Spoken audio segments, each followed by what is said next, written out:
What is up, everybody? Welcome to the Hoof Podcast. It's Thursday night, ladies and gentlemen. 1 week to go until the 2024 NFL Draft. It's me, Anthony Romeo. You'll notice today that Eric is not here right now. He is out for family reasons, all exciting, all good, so no worries there, but he will be back. However, I am excited to have joining me today Akeem. We are going to be live with each other next week doing the draft. So you all have to tune in with us. You'll hear me talk about that throughout the night here. But while we're prepping for that, we've got a great show for you tonight. We are going to go through a full round one mock draft where we pick for all of the teams, all of the players, without trades for the first part, but we will discuss potential trades. But we're really excited to get into this. I know we've both done this probably 1,000 times preparing for this, but now you get to go through it and talk about position by position. So, Akeem, thank you for joining me. How you doing? How's your day been? What are you doing to count down the days for the draft? Rich, Akeem Richins. If you don't know us by now, please get to know us. We are built in Buffalo. I am honored, first of all, Anthony, to join you on the Huff Podcast. This is our first time connecting, and Yeah. I'm just ecstatic to be on. And draft time is like, I don't know about you, but draft time is like Christmas Day to me. The kids get to celebrate Christmas. Well, this is my Christmas where we're counting down and we are about to celebrate the new faces for the Buffalo Bills. So I'm just excited for the whole experience. Absolutely, man. I feel the same way. I was just telling my wife today, like, man, the draft is next week. And she's a football fan by default, a Bills fan for me, but not really, into it all that much. So she doesn't quite understand. When we first started dating, she couldn't understand that somebody cared about sports as much as I did. So even today, still 12 years later in our relationship, she's like, what, who cares? Isn't it? It's not the season. And I'm like, no, you don't understand. It's football. This is there's the Super Bowl, and then there's draft time, and then there's week one and the regular season. And that's, the biggest times of the year. So, yeah. And she also doesn't understand how much we prepare for it by looking into all these college players and say, hey, we're ready for this. Let's go. Right. Like, yeah, it's definitely exciting there. So, yeah, anyway, it's draft time, man. I mean, how can you not get pumped about it, right? For every team. I mean, we're a Bills focused show, but you and I both, we know we look at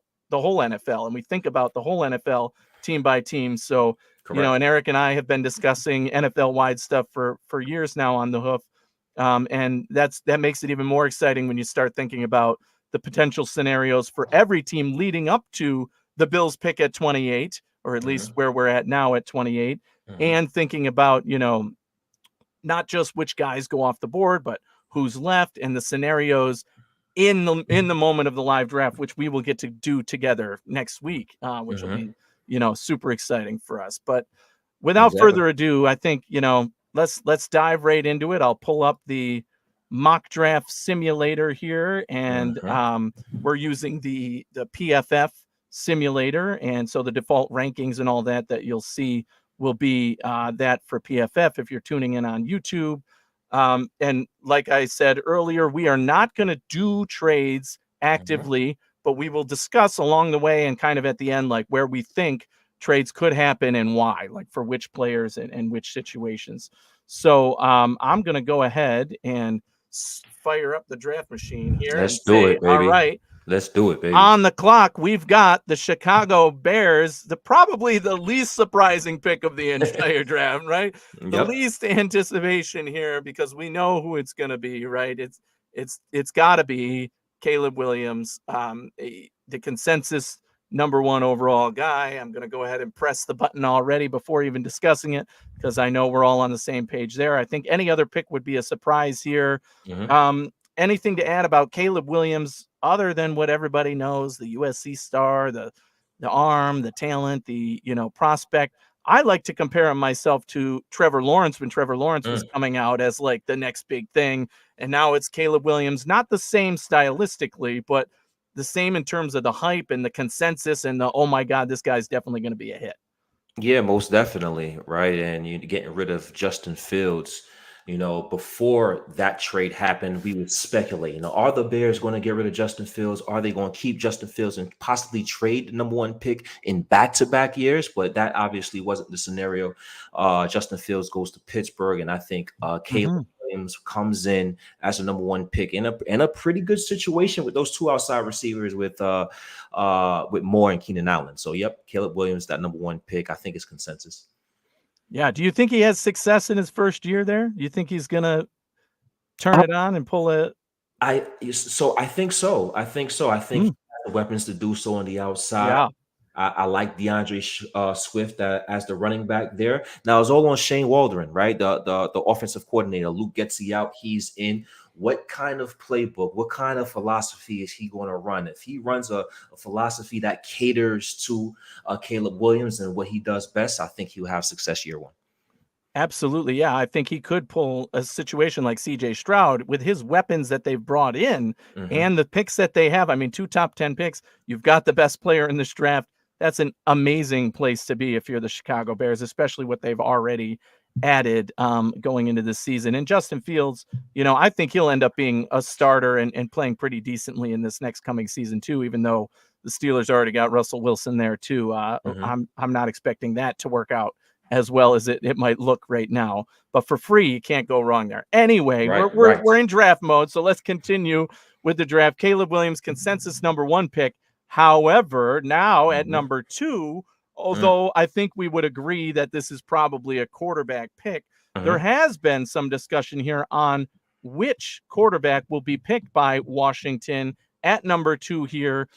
Rebuilding franchise literally from the top, new ownership, new Hmm. coaching, everything. They're bringing in their own style, new quarterback. So, do you have a definite? You think who's going to be picked here, or which of the quarterbacks do you think is the best fit in this situation to Washington? And it's interesting, right? New head coach, or do we want to say retreat quote coach Dan Quinn? He Right, comes right. in. Yeah, technically not new, right? Right, right. So he comes in after being the defensive coordinator for the Dallas Cowboys, and now he wants to build his own philosophy. They have a ton of cap space, $43 million. But if I'm thinking quarterback, I'm going Drake May here. I'm thinking Mm, it's Drake. I'm thinking it's Drake May. I know Jaden Daniels. He's been getting a lot of hype the last couple of yes. weeks. Heisman winner. He can do things with his legs, and he can Hmm. do a multitude of things. But I believe Washington will end up taking Drake May from North Carolina. Who knows? But that's my gut instinct. What you I got? like it because I'm right there with you. Actually, Hmm. we've been. I'm one who likes to say that the events around the NFL draft after the Super Bowl and as hype gets built up, what you find is it's almost cyclical to me, right? All Mm. the hype goes around, and this guy's gonna go here, but wait, no, he's falling, but wait, no, he's rising, and Hmm. we end up right back where we started. And Eric and I, when we started talking about the draft this year, this was one of the conversations we had at number 2 who would go there. And my choice was Drake May. One of the questions we went over is would there be 2 UNC quarterbacks on the same roster? In fact, there could have been, but Right. obviously Washington decided to move on. And Hmm. now, I do think Drake May is the fit here for Washington. They could go Jaden Daniels. He won the Heisman. There's hype there. Hmm. JJ McCarthy is one who's screaming up draft boards somehow. But I don't think he's the fit here. So I do think, in the end, it's going to end up being the same guy who I had mocked there way back when we did our first one, and that is Drake May. And Washington gets their quarterback for the future, quote unquote, but the future is likely now, right? For Yes. them too. They're going to Yes. another situation where likely to be starting day one. Not quite as nice as the Bears situation, but Hmm. he's going to learn on the job for sure. Definitely agree with that. Drake May with the number 2 pick. I like Awesome. Glad we were consensus there. I thought maybe not, but because I've it. seen all sorts of stuff happening Right. there now. Now, pick number 3, it's the AFC East rival, right? So we definitely got to talk about this. It's the Patriots coming in with the 3rd pick overall here. The needs are clear. And I've heard a lot of buzz as we've gotten closer again with this situation saying that the Patriots want to trade down and that they Hmm. might be willing to, move back in order to wait to get somebody else at quarterback, possibly, rather than one of these top three. However, my current thought is you're rebuilding. You've got a new coach. You're trying to do things your way. You have to bring in the quarterback that is going to do that for you. And it's possible that the Patriots currently think that, Bo Nix is that guy, and he will be, so they can trade back to later in the round and still get their guy in Bo Nix. However, I think that with a guy like Jaden Daniels still on the board here, they've got to go that direction, right? Where are your thoughts in terms of, do you expect New England to trade out or take their guy here? Now, I hear a lot of talks about the New England Patriots. Is their roster good or great? None of the above, right? They Correct. have a lot of work to do. They entered free agency with the most cap space, and they didn't make any significant moves to upgrade that team. So a lot of people would say, you know what? Why draft a quarterback now? Because that roster is so bad, it's not really helping that quarterback. But what I Mhm. say is draft your quarterback now. Go and get your guy now. We don't know what the future holds with quarterbacks later on, right? Mhm. We can only Mhm. assume. We can't. We don't know the draft positioning. We don't know any of those things. What we do know now is that we're drafting number 3 overall, and this is supposedly a pretty doggone good quarterback class. So let me go ahead and get my quarterback now, and he's going to have his struggles and his bumps in the road, but I'm going to let him build and let him play and let him progress, and then I will build around him starting next year. My guy is Jaden Daniels, number 3 pick, New England Patriots. Absolutely. Another one where we would have to agree, right? If you're the New England Patriots, what are you doing if you don't pick a quarterback here? I mean, what are you going to trade back, get an offensive lineman, get a, defensive lineman?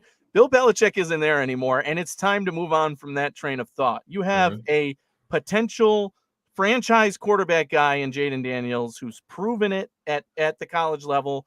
You got the Heisman Trophy. He's gotten all the accolades. You need to now carry him into the future, much like the Buffalo Bills. We drafted Josh Allen when we were in rebuild mode, and we mm-hmm, needed to grow with him. I mm-hmm, think that if New England takes that approach, they'll be in the right footing. And mm-hmm, they might even have a high pick next year even with him, but still you're building around him, letting him learn in the position, on the job, on the field, rather than, like you said, kicking it down the field and hoping that you find a quarterback in later years, because right. that's just not likely to happen, especially when you're in an organization where, how good is it as Bills fans that we look at the Patriots and say Mm-hmm, nobody wants to go there all of a sudden, right? You've got all this mm-hmm, money, you're trying to recruit guys, but there's better opportunities at a lot of other teams in terms of winning, trying to get to a Super Bowl, etc. And mm-hmm. they're going to find their footing. And I think that this Jaden Daniels pick at 3 overall is the first big step in that direction to say, yes, we need this. We got to get this going. And this is the position we want to be in, even though we might have to take our medicine in the first year. Correct. Correct. So 3 quarterbacks, all in the top 3 picks. I think that is pretty much what many are expecting. Now, this is the NFL draft. Anything can happen at any time, but Mm-hmm, those 3 teams, without a doubt, absolutely need a quarterback, which brings us to pick number 4. The Arizona Cardinals. They have Kyler Murray. They've got their franchise guy. They're paying him a mm-hmm, lot of money there. We mm-hmm. see, according to PFF, wide receiver listed as one of their major needs, but that roster could use a lot of boost in too. So although there is, again, talk of, well, this is a potential trade spot, I Mm-hmm. think the Cardinals stick and pick, because Mm-hmm. my consensus number 1 player in this draft is Mm-hmm. Marvin Harrison Jr., and Mm-hmm. he's right there for them to pick. And I Mm-hmm. could not see them any price that's not willing to fill a major position in need for them. They basically cleared the cabinet at wide receiver, and Mm-hmm. now having the best player in the board fall to you at pick 4 is an absolute gift. So I think they absolutely have to pick him here. Do you see it any other way, or is there another trade scenario you think could entice them to move down here? I mean, it's possible of a trade back, but you're the new coach, 2nd year head coach, Jonathan Gannon, I believe. Kyler Murray is in his 2nd year removed from an ACL injury, so he's Mm-hmm. about to ramp up his activity and hope to get back to the player that the reason he was drafted as a number 1 overall pick, right? So they traded Hollywood Brown, they traded Rondell Moore, like you said, getting rid of that wide receiver room, and Kyler Murray needs a go-to player. And why not have the best player possibly in the draft as that go-to player. Let's go ahead and pair up the combination of Kyler Murray and Marvin Harrison Jr. for the foreseeable future with the number 4 overall pick with the wide receiver. Absolutely. I think they were, the happiest team coming into this draft, knowing that the top 3 teams all needed quarterback and that they were going to get the best player in the draft, regardless of what position it was, pretty much. And it just so happens to be a position that they need the most on this team, really looking from the outside, at least. All teams want to build in the trenches and all that. You'll hear that from every coach and GM out there. But bottom line is they don't have any wide receivers. And in this league, a passing league, you have your quarterback who you're paying a lot of money. You got to get him the weapons. So it just makes sense there. And along those same lines, I'm going to move to pick 5 here, which is the Chargers coming in with a lot of needs as well. However, new coach, right? He's changed that organization. They have their franchise quarterback. Now it's a matter of, can you build this team the right way to win now? And who's going to do that for you? So I'll let you give your thoughts on what you think, who you think here would be a good fit, or if you think the Chargers are likely to trade down, etc. I mean, I believe it is a possibility for the Los Angeles Chargers to trade down, depending on how that board falls, depending on if there's a shakeup within those first 3 picks that's not agreeable with what we selected, right? And if that happens, then yes, definitely a trade down possibility. But for this particular draft where we're not trading, I'm looking at the Los Angeles Chargers. I'm looking at what they did this offseason. They got rid of Keenan Allen. They got rid of Keenan Allen. They got rid of Mike Williams. Austin Eckler is gone. That attack and that style of offense is now gone, and now you enter a Jim Harbaugh who loves to smash mouth football. He loves to run the ball and then pass, let the pass set up off the run. And I believe he's a guy that has a guy like Greg Roman. They got Gus Edwards and just signed J.K. Dobbins. He believes in building from the inside out. And because he believes in building from the inside out and loves to run the football, they have to have an offensive lineman to combat that, right? You want to have that offensive lineman to help in run support, and then you want to have that same offensive lineman to protect your franchise quarterback. So I'm thinking the Los Angeles Chargers, if they stay put, they're going to go get one of the best players in this draft, offensive lineman Joe Alt. I really like that, right? So here's the thing with the Chargers, right? You move on from your 2 biggest wide receivers, and you have that good quarterback. The gut instinct is to say, well, they need wide receiver and they're going to go wide receiver. However, I do agree with what you said, right? They brought in Harbaugh, right? Harbaugh is in the trenches stand, right? And he's come out and said he wants to refill at the offensive line position. I think if the board falls like this, they will in fact take Malik Neighbors before they take the tackle. However, this is the first position that I feel where a trade is more likely to happen, right? Because with Neighbors on the board, with the Giants coming up next, if you're one of the teams that believes that Neighbors or Odunze is your guy, this is where you want to come up above the New York Giants, in my mind, who I'll talk about next. But that is why the Chargers, I think, are in a good position to trade down, still get an offensive lineman, which I agree they need to get, and still end up possibly getting a wide receiver as well to fill that need and start building around. But as you said, I do think Harbaugh wants to build in the trenches. So in this particular order of the draft right now, I'm stuck because I want to pick wide receiver for them. Go ahead, go Neighbors then. Go Neighbors. I just think if this was how the board fell and they had to, I'm going to pick Neighbors for them. I do think that, whoever ends up picking in this spot, if it's the Chargers or not, to me, it will be a wide receiver, and it will probably be Malik Neighbors, unless, one team really feels like they're higher on Odunze and they're coming up for him before the Giants pick here. But yeah, I think the Chargers are like the most likely of the ones so far to trade down. However, if they're there, you got to take Neighbors. That you have such a void at the position of wide receiver now with the level of talent that your quarterback, Justin Herbert, has been playing with in Mm-hmm. a Mike Williams, in a Mm-hmm. Keenan Allen that are now not there, you Mm-hmm. restock with a guy like Malik Neighbors, and it's par for the course. He now has that kind of guy again, younger, faster, has to build that chemistry, but still a good place to be. I like it. And on the contrary, you've got the Giants picking next here. There are a lot of rumors you hear about the Giants. You see it up there as a need quarterback. I'm sorry, but I don't believe that whatsoever. I think that would be the wrong move for the Mm-hmm. Giants. I think they would be making a huge mistake if they draft a quarterback here.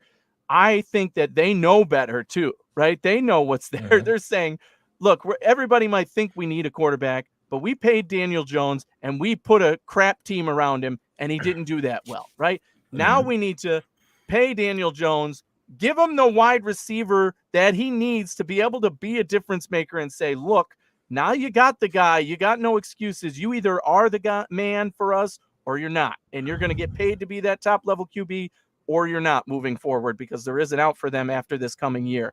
So I think the Giants, although there's all this hype around QB, they're going to stick with their guy, Daniel Jones here, and they're Mm-hmm. going to draft Rome Odunze and Mm-hmm. possibly Neighbors if he's still on the board. But I think that Odunze is the guy here for them. And those wide receivers, the top three, don't make it past 6 because I just feel like, again, if the Chargers are to trade, somebody's coming up for a wide receiver and Mm-hmm. or a quarterback, maybe. But I think it's going to be wide receiver in this case because the Giants are not probably picking a quarterback. But in my mind, I strongly believe they're going to go with Odunze. Do you have objections, or can I hit the draft button on that one? I go ahead and pull the trigger on Odunze. I had Malik Neighbors actually going to the Giants. So Yeah. Odunze, I think receivers definitely a need. You pay, like you said, you pay Daniel Jones all that money. It's only right to at least give him the weapons to see if he can be the Yes. guy. Let's give him the weapons first. So I think they're in that right direction. I like the offseason that they Mm-hmm. had. They Mm-hmm. solidified the offensive line. They got Devin Motor Singletary, got Brian Burns on the edge. They got Little Dirty. So getting a number one receiver would be a good look for the G-men, especially Brian Daboll and if he wants to continue to have a future as the New York Giants head coach. Exactly, right? I think that's where the problem comes in. Brian Daboll has a lot of pressure on him this year. If that Mm-hmm. team doesn't perform, he's Mm-hmm. going to be one of the big scapegoats there. And if Mm-hmm. you're drafting a rookie QB, you're Mm-hmm. significantly decreasing your odds of success when you already have a guy in the room who's shown he has flashes, he has the ability to get done. I am not saying that Daniel Jones is going to be some top 5 quarterback in the NFL, but he has what it takes to make big plays, to lead the team, to get it done. And you got to put the weapons around him to make that happen. So I Mm-hmm. just firmly believe this is the right move for them. And if they don't make a move like that on draft night and they pick a quarterback, well, you and I are going to discuss it because I'm going to say how Yes, sir. stupid it is of Brian Daboll to go ahead and make that move. Yes, And sir. even though they're former Buffalo Bills staff that are there now, Mm-hmm. they would be making a big mistake. So that'll bring us to the next pick, number 7. This is where I would say probably the most consensus pick I've seen in every single mock draft, even more than Caleb Williams at 1, to be honest, before the Fields, was Joe Alt Joe going Alt. to Tennessee at this Mm-hmm. spot. I mean, Mm-hmm. they are in desperate need of offensive line help. Tennessee has done a lot to boost that offense. They feel like they're in a good place, but they desperately need to protect Will Levis and get that team going. And I think Alt is the right man for the job there. And you mentioned that if if the Chargers, were to take at 4 or at 5 an offensive lineman, probably Joe Alt, I Mm-hmm. still think at 7 They would that take a. they're Mm-hmm. going to go offensive linemen. We've heard all about how deep the offensive line is, especially the tackle position in this draft. And for our sake in this particular draft, Joe Alt's there, so we'll take him. But what are Mm-hmm. your thoughts on if Alt is gone, right? I'll pull up the offensive tackles. Who is your number 2 on the board that would be a good fit for the Titans in your mind? Oh, so if Alt is gone, I'm a big fan of my guy Fashanu from Penn Mm, State. yeah. I'm a big guy. I'm a big proponent for him, Big Ten guy. I seriously think that the Tennessee Titans do need to plug and play an offensive tackle. I think they had a strong off season. Will Levis in that rookie contract. You got Calvin Ridley and DeAndre Hopkins on the outside. So he got some solid weapons to work with. They got Tony Pollard. Bill Callahan is the first-year head coach. He had a lot of success with the Cincinnati Bengals. Mm-hmm. And I believe they just need that offensive lineman that can make a seamless transition, plug and play to continue to reshape and rebuild that offense that they want to see. So I'm going to offensive tackle. Absolutely. I think I agree with you that Fashanu would be a good matchup here for Tennessee if Alt is off the board. If Alt was off the board, yes. But again, when it comes to draft night, if people aren't trading up for the wide receivers, they'll be trading up for the quarterbacks. And I think that Alt is going to be available at 7 for Tennessee, and that match that everybody's seen is going to be made. So that brings us to pick 8 on the clock, the Atlanta Falcons. Do you see this as a potential trade spot? And I think, again, the consensus here, and with our mock draft that we're doing right now, is this where the first defensive player comes off the board? Actually, if the Atlanta Falcons do stay in that spot, I believe here is where the first defensive player comes off the board. I really like what the Atlanta Falcons did this offseason in terms of getting a quarterback. I know Kirk Cousins is coming off an Achilles injury, and getting that $180 million contract raised some eyebrows, but he brings a stability factor to the Atlanta Falcons quarterback position, and getting Darnell Mooney and trading for Rondale Moore and doing the things they did this offseason. I believe they can now go ahead and start solidifying that defense, more specifically that front seven, and go ahead and get a guy in a premium position.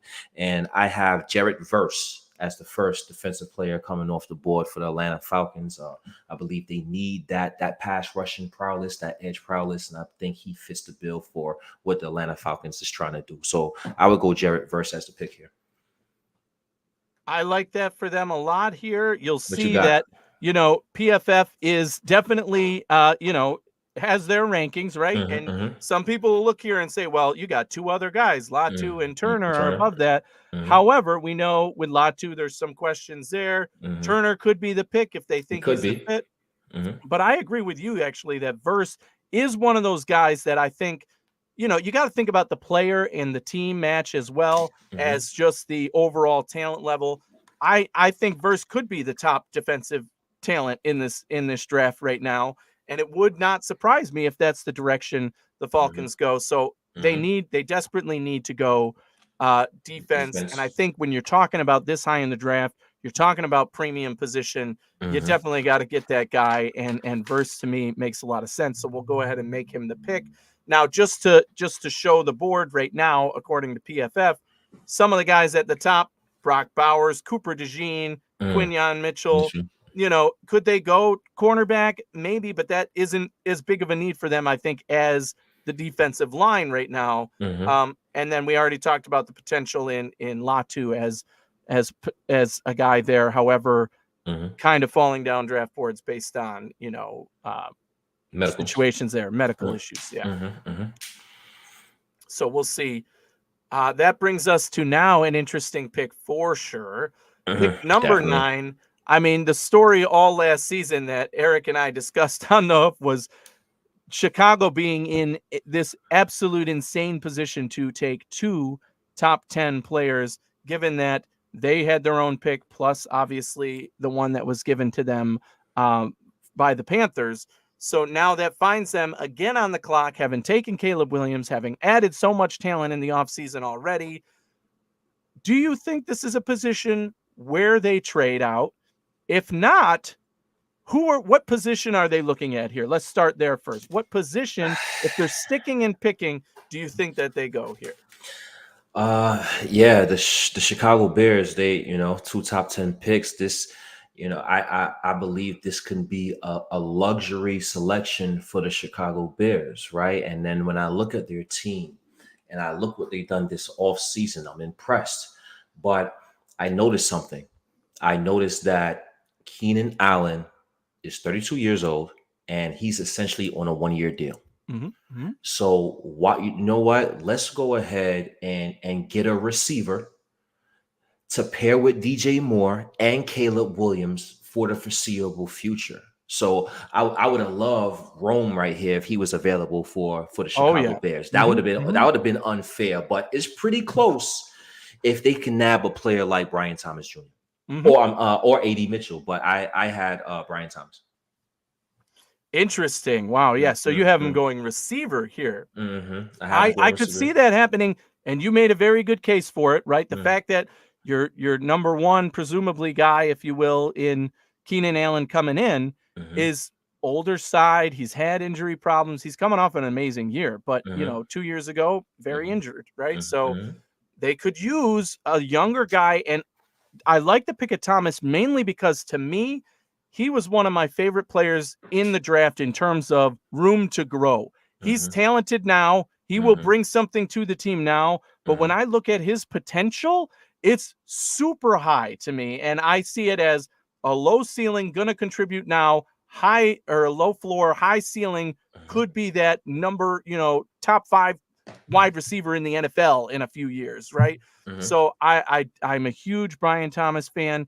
Obviously, there's been murmurs of him throughout the mock draft season being picked by the Bills. mm-hmm, And the general consensus to me is that if they're going to end up with Brian Thomas Jr., they're going to have to trade up for him. The Bills, I mean, and where mm-hmm, would that spot be? mm-hmm, Would the Bills trade up to number 9 to get the likes of a player like a Brian Thomas Jr.?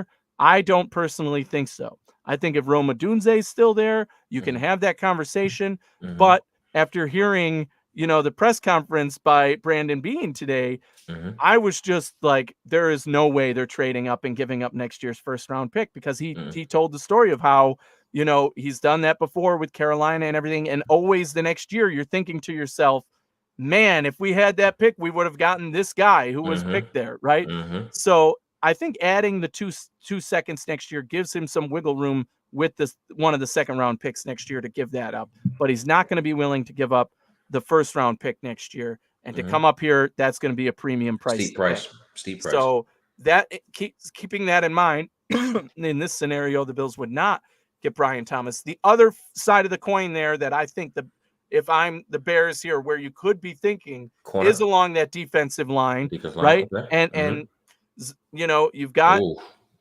you've got your pick of the litter here in terms Mm, of which is the guy that fits your team the best, right? mm, And you're looking at Newton, and maybe that's the top guy for you. I think Byron Murphy could be a pick here. mm-hmm, 9 seems a little bit high, not quite where I've seen them going, but if Chicago sticks and picks, they could get that guy. But could they also trade down 5-6 spots and still end up with one of them? I think so, absolutely. which is why I do think this is a targeted spot by many as like, okay, this is premium trade position, and Chicago could then parlay that extra pick that they got already into Mm-hmm, even more, right? And mm-hmm, they're going to double down on that and get even more guys and more talent in the room for this season. So mm-hmm. I think it could benefit both there. But for the purposes of tonight, I like where your head is at. I'm going to go ahead and draft for them Brian Thomas Jr.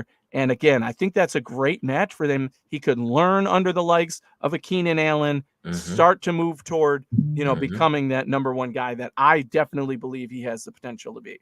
Yes.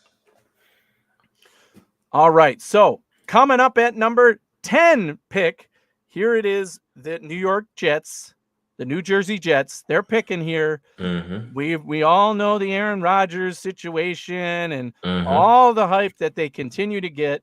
One of my personal, dissatisfactions last year was the fact that Aaron Rodgers got hurt, because it gave them all a built-in excuse, and I wanted to kick their butts healthy as could be, right? Instead, oh no, we didn't have Rodgers. So Right. Right. to me, it doesn't matter who they get. Rodgers is not going to be the guy to get them over the hump of the Buffalo Bills. But we'll see coming into this season. There's a lot of hype around this pick for the Jets. They still have some needs. Is this a pick for now or for the future? I think is the question that remains. And given the situation there, the expectation versus the production that they've had, I think this has to be a pick for now. So who's your guy that's going to walk in day one and start producing for you now? And that's a tough thing to say at this It spot. is. It is. I know that they have been mocked to get Brock Bowers a lot, right? That is a spot here. You see that he's the top player consensus on the PFF big board, and that is somebody that they could end up going with.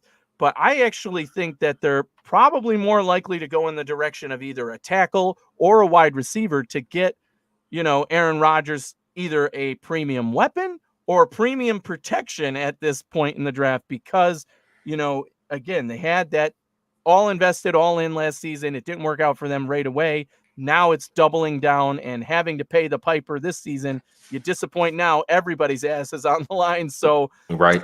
what direction are you feeling for the Jets here? I like where your head is at. I like that. I like that offensive line. I like the tackle position. Right. When you have a guy like Aaron Rodgers, who's in his 40s, coming off an Achilles injury, and you're putting all your cards back in that same deck. You want to make sure that that's protected. You want to make sure that Aaron Rodgers doesn't go through what he went through last year in 4 snaps into the season and it be a season ender. So I want to protect my franchise quarterback for the time being.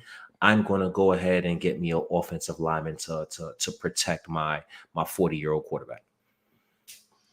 Excellent move here. If I'm the Jets, this is the move I don't want the Jets to make, right? I might actually be happier The if they correct take one. the tight end, but I think the Right. smart move is to take the tackle and hmm again, continue to build in the trenches around what you already have and protect Aaron Rodgers. So do you have a preference? I think Fuaga would be a good fit here hmm for the hmm Jets. I think so So too. I think so too. all right, we'll go ahead and put that Forget pick in Fuaga. then. hmm And, again, you're talking about a guy who's going to come in and be an every snap starter for them on day one, right? And that's going to be huge in hmm terms of, finding that chemistry moving forward for the quarterback that you're hoping can carry you to the promised land. So all of that's our top 10 picks so far. And I think the biggest shocker is that we have 3 quarterbacks that probably expected, but 4 wide receivers in the top 10, given hmm how it worked out. Again, no trades, so nobody's trading up to get that next quarterback. hmm However, that leaves Minnesota sitting here at 11 with their mouth watering saying, we get our guy, right? We went out, we got an extra pick in this draft, likely to have the draft capital to go hmm up to get a quarterback when we felt it was necessary. hmm However, this board fell very nicely for them in effect where, okay, you've got your pick of the little litter here at 11. If quarterback is the direction you want to go, I hmm think that JJ McCarthy is the guy that Minnesota has had their eye on. And if somebody is likely to jump over them and end up taking JJ McCarthy, they could also go Bo Nix here, and it wouldn't surprise me. Say that 3 weeks ago and people would have thought you're crazy. Bo Nix isn't a first rounder, but hmm now they've come around to, okay, it's a quarterback premium position. This is a good quarterback draft. I hmm think Bo Nix could go in the first round.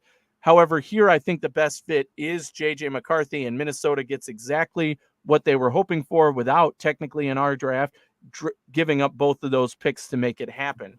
So, Yeah. any objections to the quarterback here, or anything to say about the fit of JJ McCarthy in that offense, throwing to Jefferson and Addison and making it work there in Minnesota?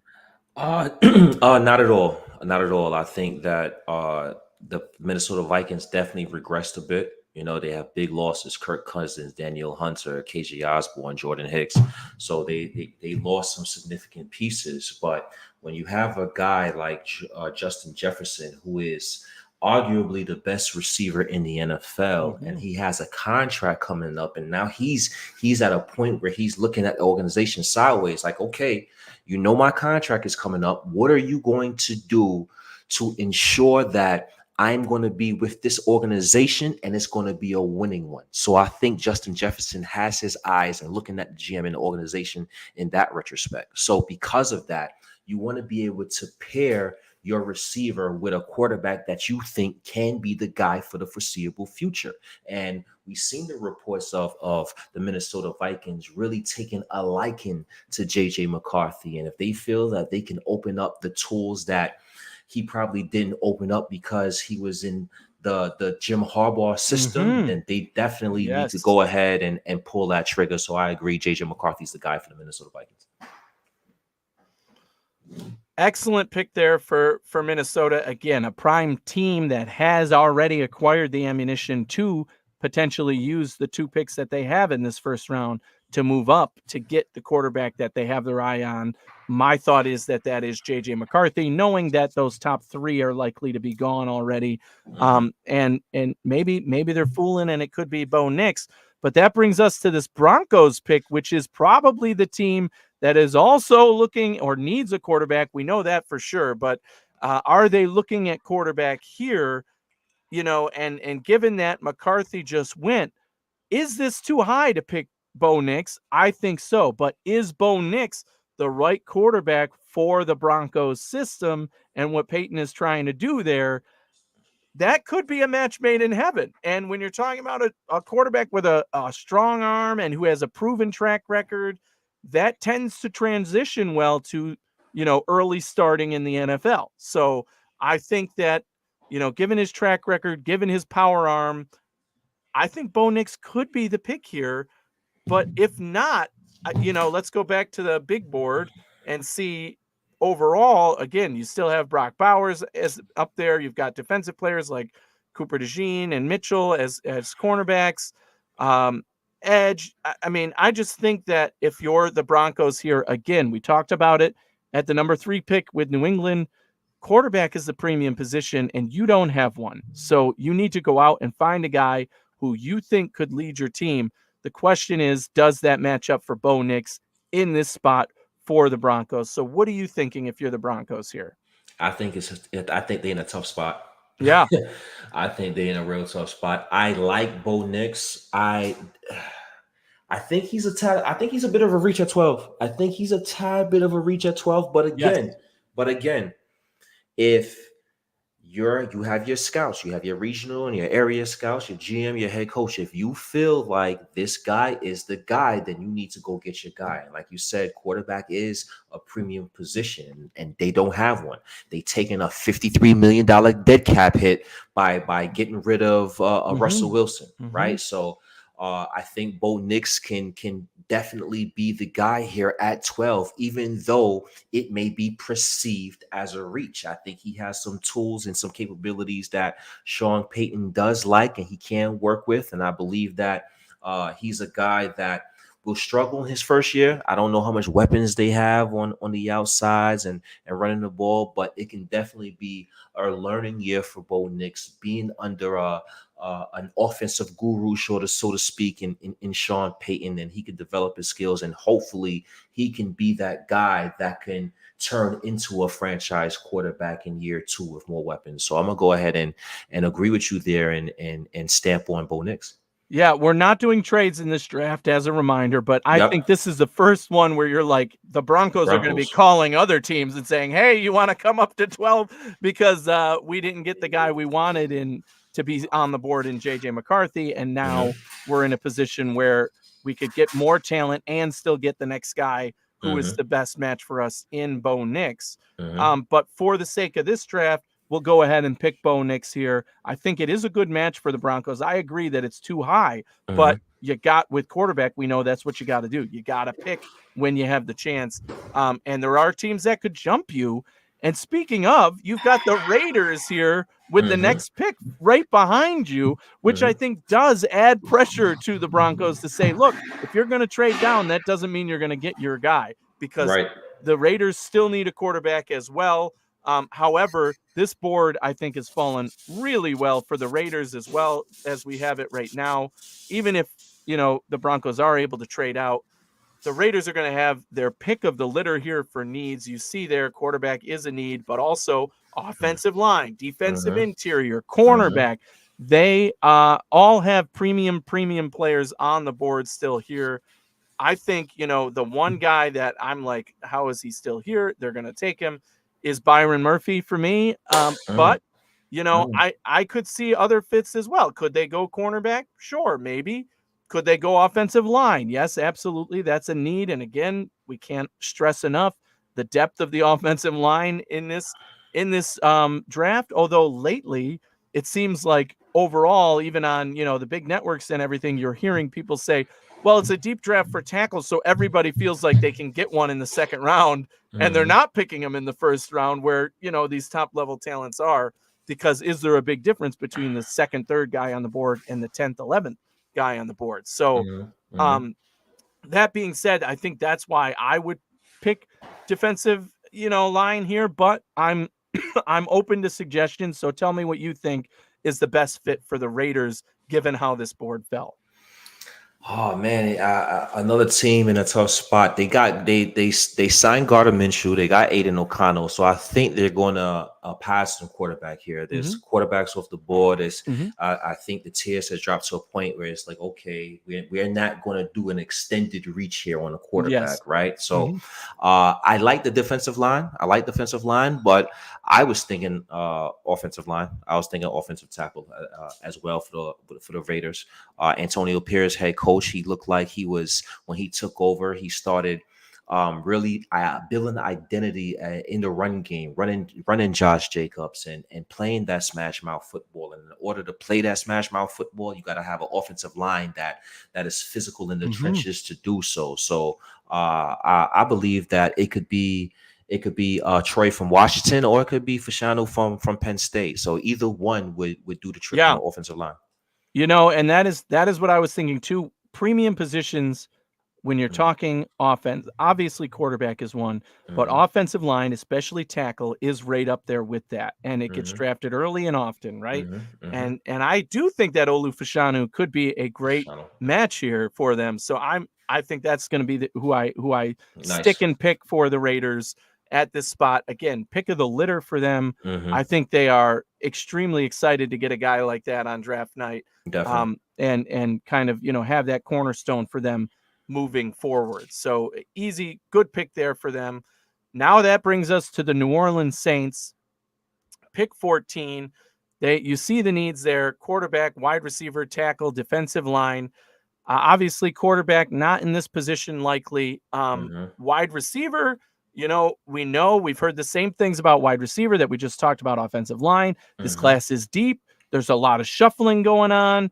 Some people have these five guys you see here: A.D. Mitchell, Troy Franklin, McConkey, Coleman.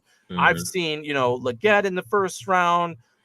Lots of movement around these guys in terms of where they go from basically here onto the middle of the second round, right? So Mm-hmm. so it could be a wide receiver here. Tackle, we just talked about the fact that some of the premium tackle talent is still on the board here. That New Orleans offensive line desperately needs some help. Mm-hmm. So, but again, the other position of need that is listed there is defensive line. And we just Mm-hmm. stated who's still on the board here, there. So if I'm some of these teams in the middle here, my mouth is watering as the pick gets closer to me, because the board is falling just as you want it. But I have a feeling that it's going to be the best tackle available that ends up going to the Saints. Do you think that there is a chance of it being another position? Do you have inclination one way or another here for the I, Saints? you know what? I like it a lot. I was thinking either defensive line or offensive line, right? Do you want to go with the fourth best tackle, or do you want to go with possibly the best defensive tackle in Jair Newton? So that's the debate that the Las Vegas Raiders organization, I Mm-hmm. think they're going to be going. New Orleans Saints organization is going to be going back and forth on. But when I saw Derek Carr last year, he was nicked up a lot. He got nicked up a lot. I don't think they got the run support necessary to be successful, even though they won 9 games. It wasn't an impressive non-victory. So I would go the direction of tackle as well. I would go ahead and get the kid from Washington. All righty, that's the pick we're going to make here. So another tackle off the board. We're talking about this draft being a premium tackle draft, and now you're seeing it come, right? Here's the Mm-hmm. run Mm-hmm. on the tackle position. Mm-hmm. Moving right into now pick 15 on the clock, the Indianapolis Colts. PFF has their biggest needs as wide receiver and defensive back, and they now again come into this with their choice of the top wide receivers available, or in my mind, probably we have not yet taken a cornerback. Here it is, 15 picks into the draft, and Mhm. we have not picked a cornerback. That is, unusual in the NFL draft to say the least, because on Right. defense, Right. cornerback is one of those premium positions. I think they have to go cornerback here. If I had to pick one that's currently on the board, I would probably go Mitchell to the Colts. Maybe Terrion Arnold. Do you have leaning inkling one way or the other here, or do you feel like they would potentially go wide receiver or somewhere else in the draft? If we look at the top available still, Brock Bauer is still on the board. Cooper DeJean is listed, but I don't think, at least I don't have him that high, as I still have Mitchell over him. You still have Edge, Leitu Latu, Jazeer Newton. I mean, it's their pick of the litter, Of the litter, truly, literally. at the I Colts here. and here's the thing, right? I would go corner here. I'm thinking Mitchell. I like Mitchell. I like his skill set. I like his size. You pair him up with Kenny Moore in the slot. They re-sign Julian Blackman, so that secondary will be rounded into form with a guy like Mitchell. I really like. But I'm also looking at Brock Bowers. He's intriguing right here at 15, right? We got you re-sign Michael Pittman, that 3-year, $70 million contract. But now you have to think about, okay, I got, a young quarterback in Anthony Richardson, right? And he's a guy, he got hurt last year, so he got hurt halfway into his rookie season. So technically this year he'll still be into his rookie season, even though he's in his second year as a pro.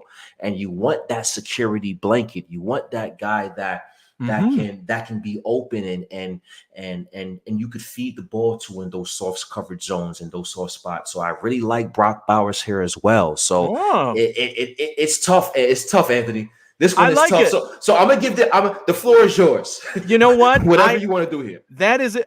The way this board has fallen, I have not picked in my mock drafts that I've done Brock Bowers going to the Colts, but I could see that happening. So you know what? We're going to go ahead and do it, because the fact that he's fallen this far is kind of shocking. And if somebody doesn't trade up to get him, I agree with you that when you're talking about, just because the need says wide receiver there for the Colts, it's a pass catcher, it's a playmaker, and Yes. there's no doubt that Brock Bowers can be that guy. And if the Colts, like you said, with their young quarterback, he could fill that need for them. Definitely. And the fact that he is most likely to be at the top of their board, unless we, at the wide receiver position, you're talking A.D. Mitchell, Lad McConkey, some of these guys that we've seen going down toward the end of round 1, beginning of round 2 in a lot of mock drafts. That doesn't mean that's where these players are going to go in the actual draft, but and who knows, they could end up picking their favorite wide receiver there. But I absolutely love it. Why not? Let's do it. Brock Bowers to the Colts. That brings us to pick number 16, and a team that always baffles me in the draft, it seems like, is the Seattle Seahawks, whose needs are listed at guard, center, edge, linebacker, safety. So for sure they're taking running back, right? That's where they're going to go. They've got 2-star running backs. They're going to pick a third, right? That's funny. That's funny. And and you would think so. You would think so, knowing their history. But I tell you what, I like. Now, of course, we have to see if the guy can be a head coach. There's a difference between being a good defensive coordinator and being a good head coach. But I like the hiring of Mike McDonald. So I'm definitely interested to see the direction that the Seattle Seahawks go here. I'm thinking they're going to build in the trenches. I'm thinking they may go offensive line. Let's see. Can we see the? You want interior, or Jackson Powers Johnson, probably still too early for him. Tackles, you still got Latham on the board, who is another one of them. These guys, all of the tackles, really would not surprise me if the order gets shuffled up beyond Alt. Right, Alt is the consensus number 1, but I think the next 4 or 5 guys, it would not surprise me if any of them go. So if you're picking tackle here, that could be hit there. But we've also got we got the interior offensive lineman pulled up as well. Guard, I think, yeah. I think that's definitely a need. Guard is definitely a need for the Seattle Seahawks. And I could see them being a team that is like, you know what, this is our need. Again, they always surprise me in the draft. So, you're talking interior offensive linemen. could it be? Could this be where Cooper Beebe gets the pick, right? I've seen him moving up mock Mm, drafts. I've seen him, McCormick as well, one of those guys in a deep offensive line draft. It's a matter of what team sees them as a fit for their system and the mhm, guy to come in day one and get those snaps. mhm. However, what do you think here? Because I think that if if I'm the Seahawks, I'm probably going, cornerback and not looking back really. But if It's tough. given It's how this board fell overall, mhm, however, I think that the needs might outweigh that here, and they're always a wild card. So if we're gonna pick guard, let's pick a guard who's not a consensus one here. mhm, Um, mhm. if that's the direction you want to go, Yeah, you want to go with a BB, Christian Heinz Christian or Hines. We can yeah, go with Christian Hines. We can go with Christian Hines. all right. He's the top according to PFF. Right, You see his overall number is 60. This would be a higher reach for them. right. But again, this is very, very Seahawksy move in my Mm, mind. That's that's a right. Seahawksy move. So I'll take it. Even though there's a new coach there, Mhm. it's still, they're always unpredictable in the draft. Okay, now pick 17. I think this makes a little more sense here. We still have not had a cornerback come off the board, and the Jacksonville Jaguars, their biggest need in my mind is cornerback. Mhm, So I think this is like a stick and pick situation. I think mhm. Quinyon Mitchell is the pick here, I like it. given how this board fell. If he was not on the board, I'd probably be inclined to not go the route of Cooper DeJean, who's seen more as like a safety corner hybrid, but a Mhm, Terrian Arnold could be the guy there, or a Nate Wiggins. Both of those guys could be fits if, again, cornerbacks have gone ahead. But I mhm. mean, to I like me, Mitchell. unless you object, Mitchell has to be the best pick of those, right? Yeah, I like Mitchell. I like Mitchell a lot. And again, Jacksonville happy as a clam that this draft worked out exactly how they were hoping, and they got what in their minds is the best cornerback in this Mm, draft. mhm, mhm, Here's one that I've seen bounce around a little bit. At pick 18 on the clock now, the Cincinnati Bengals, their needs are listed as tight end, tackle, defensive interior.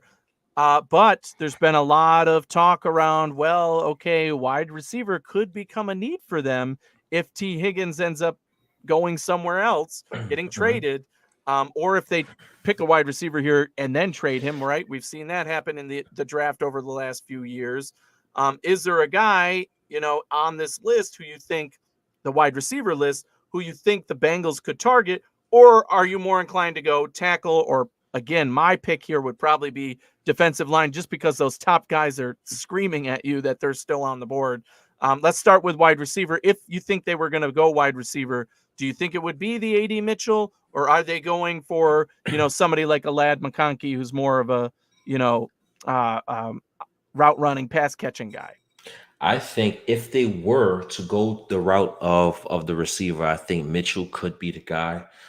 Just having that size complement that they see with T. Higgins, even though I don't think Mm. AD Mitchell is as physical, he's more of a finesse Mm-hmm. big player. I think that it's still attractive to the Cincinnati Bengals being able to possibly pair him with a Jamar Chase. So if they was to go that route in the offensive weapons, I'm thinking AD Mitchell. But I like your sentiments earlier, man. That defensive line, the defensive interior, it's been overlooked thus far through the first 17 Yeah. picks. Yeah. And when I'm looking at the Cincinnati Bengals, they lost DJ Reader on the inside. Mm-hmm. Mm-hmm. So when Sheldon Rankins, they signed him for a replacement, but in my opinion, he's a downgrade over DJ Reader. So if you have an opportunity to take possibly the best interior defensive lineman in the draft at pick 18, at this point, the consensus might look at it as a steal. Yes. Right, so I'm thinking I'll go ahead and get a Newton or Byron Murphy at this point here for the Cincinnati Bengals. Okay, I'm honestly inclined to go Murphy over Newton. That's Okay, just me, but okay, I'm going to go ahead and make that let's do pick there. that. I Mhm, think that's a beautiful pick for Cincinnati, even if one or the other is off the board. mhm, That they're going to be, again, they've satisfied a huge need for their team. They can figure out wide receiver in this deep draft later if they need to, if they even end up moving around on from Higgins. Mm-hmm. But that's a great pick for them, which brings me to pick 19. This team with an LA and a horn that we have never seen pick in the first round. I Right. don't know what Who their is team that? name is. Right. The Rams picking in the first round. What year is it? 1999? I mean, come on. They haven't had a pick in the first round, and it's in absolutely forever. But here they are on the board. I'd say this is a team that exceeded expectations last year. They have one of the best coaches in the league by far. And here they are in a position to pick. Their needs listed: quarterback, we'll see about that. Tackle, defensive line, linebacker, and cornerback. Again, the defensive line, you lose the absolute star player in Aaron Donald. And I think that immediately screams, we have that position to fill. And even though they've, you could fill in guys elsewhere, tackle, obviously still a need for them. I think that's the direction they go. And again, if we're looking at the big board here, Cooper DeJean is there, Laitu Latu, but we've talked about his medical concern. Newton is sitting right there for them. I think that could be the pick. If Murphy's gone ahead of them, they could be the ones picking Newton. You've got the cornerbacks who are still there as well. And Terry and Arnold. I mean, again, pick of the litter. Your pick of the litter, but it's got to be defense in my mind here over the tackle position. I think I would tend to go Newton, but I don't know. What do you think here? So I would go Newton, right? But I always think from both sides of the spectrum. Trey White, they signed him to a pretty lucrative deal for 1 year, for 1 year based off his injury history. Do you possibly need insurance for Trey White? There's Cooper DeJean there, and Trey White is more of a stopgap player as opposed to a core player for their organization. So he can be an interesting pick as well. So I definitely think defense, but it is either Cooper or Newton. And again, I said what I said, but I'm still leaning towards Newton. You want to replace a guy like Aaron Donald. I don't believe they've done so yet. At least they attempted to fortify the cornerback position with the Trey White acquisition. So I'm gonna go Newton. I like it. Again, I think I would think it's between Terry and Arnold and Newton, but I think that I'm gonna go ahead and make that pick Newton for this one.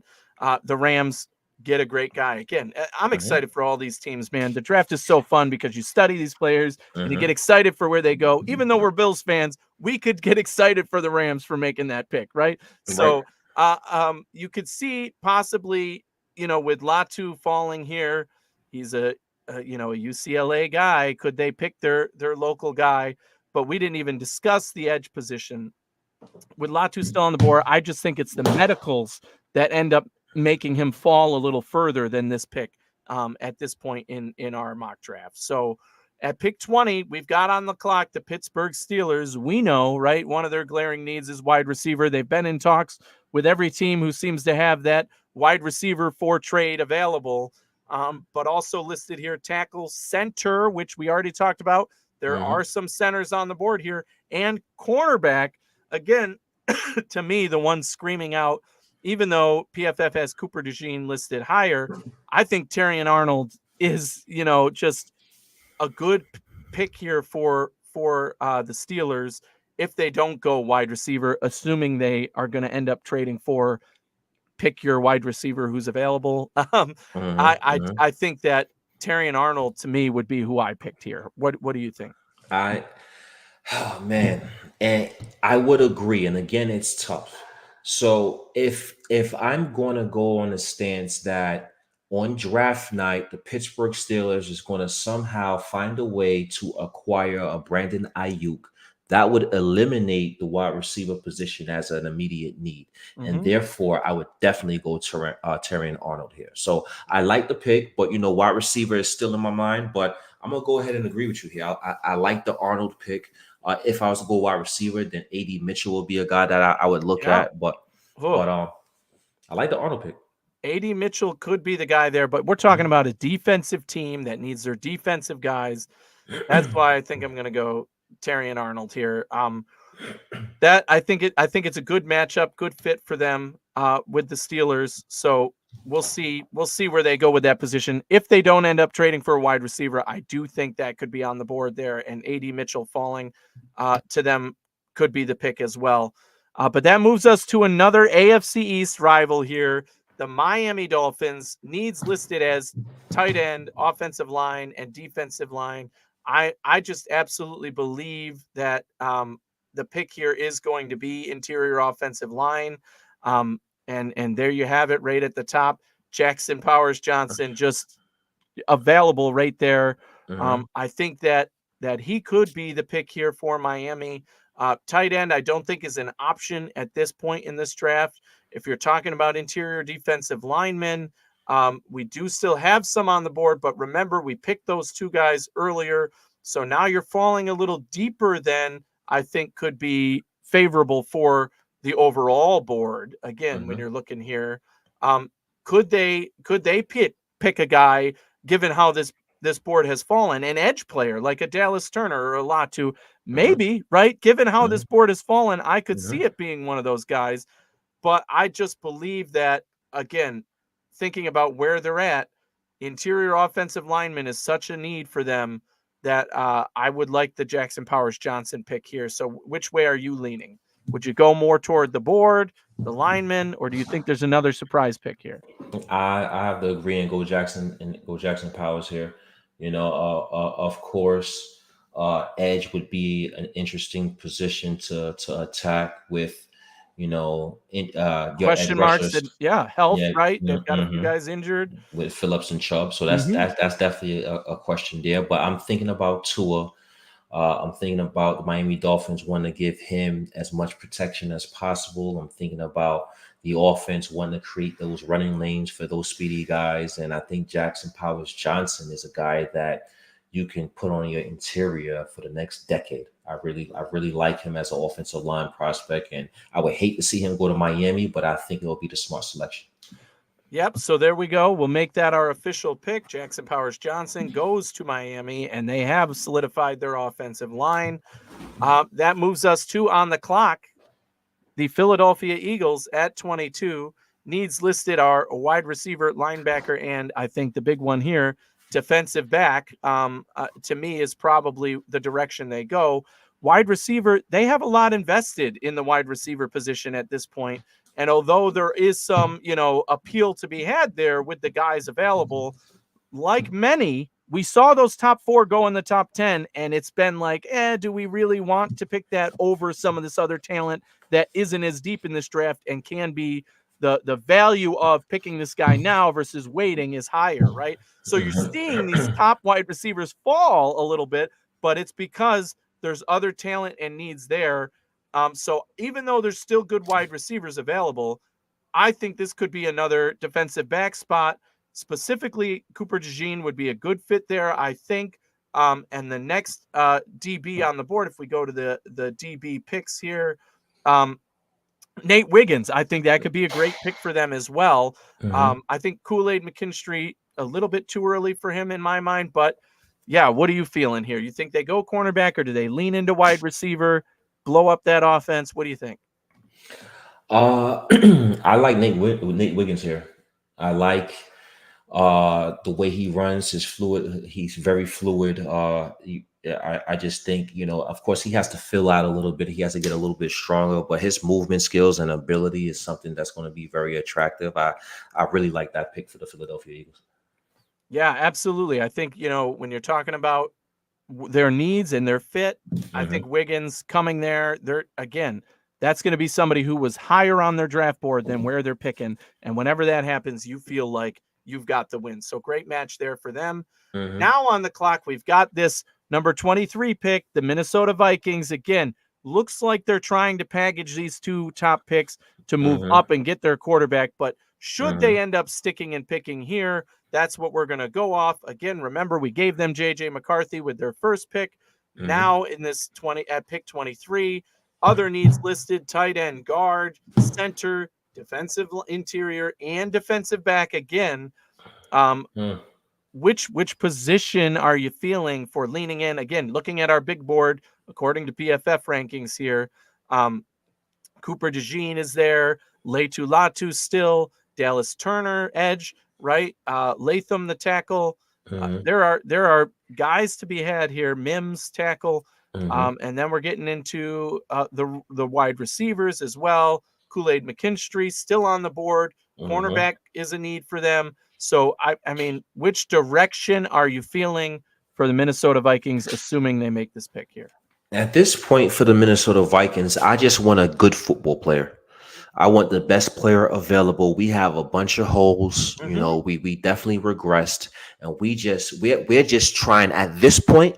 We just want to accumulate talent. So let's use the best player available approach for the Minnesota Vikings, and I wouldn't be opposed to any one of those three: Cooper Lejeune, Latu, or Dallas Turner. Yeah, and I thinking about these top three, although Cooper DeJean is listed as the top. To me, I probably think that they would go Dallas Turner here, Mm-hmm. filling that edge position. Mm-hmm. To They me, lost Hunter. so we'll go that way. Mm-hmm. And wow, if you're the Minnesota Vikings and you end up with McCarthy as your quarterback and you still have this pick to fill with a top edge player, man, you look like one of the teams that's made out in this draft for sure. So they get Turner there. That puts the Dallas Cowboys on the clock. Their needs all over the place here. Wide receiver, running back, I don't think is going to go in the first round. Tackle, center, defensive interior, cornerback. They need players. Is this a situation where you could see, again, best player on the board? Do they go a Cooper DeJean? Will they take a Leitu Latu? Do they continue to build their offensive line that they're known for, really hitting on their picks there?